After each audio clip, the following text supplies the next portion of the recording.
Welcome to Module 2 of the Tri-Agency Guide on Financial Administration series for grant recipients. My name is Laura Landrio, Fax Coordinator in the Assistant Vice President Finances Office. This series for grant recipients has 3 modules. This second video discusses expense eligibility under the new Tri-Agency Guide. We will also take a closer look at the eligibility of 7 specific expenses. The new Tri-Agency Guide on Financial Administration is, by design, silent on many expenses that the previous guide specifically deemed either eligible or ineligible.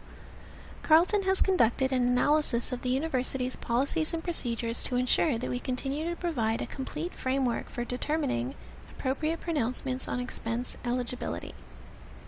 As a result, Carleton's research expense guidelines were updated to address expense items that are no longer found in the new Tri-Agency Guide.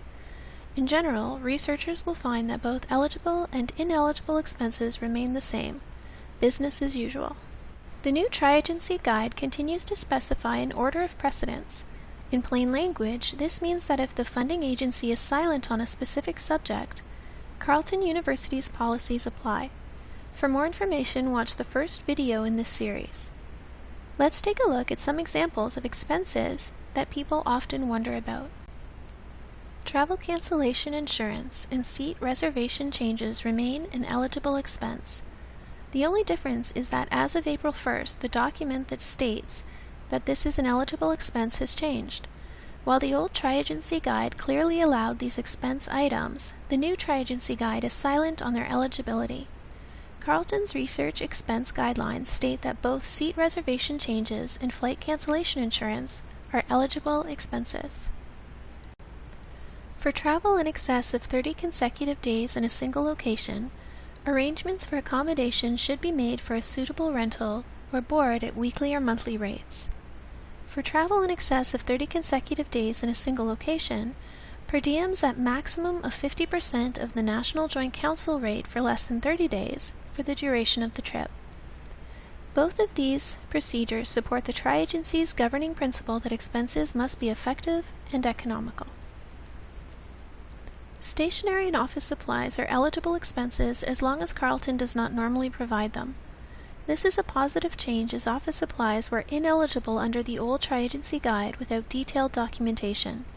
The new Tri-Agency Guide defers to Carleton's policies and procedures. Portions of cellular phone and monthly plans are eligible up to a maximum of 50% when they are necessary for research purposes or personal safety. Voicemail remains ineligible, as do portions of cellular phones or monthly plans for personal use. This is a positive change as the old Tri-Agency Guide prohibited cell phone costs unless they were specifically for data collection or safety. The new Tri-Agency Guide defers to Carleton's policies and procedures. Safety-related expenses for fieldwork, such as vaccines, protective gear, or special clothing, remain eligible expenses. Under Carleton's research expense guidelines, specialized furniture required for research is an eligible expense. This is a positive change as the old Tri-Agency Guide prohibited all furniture and expenditures.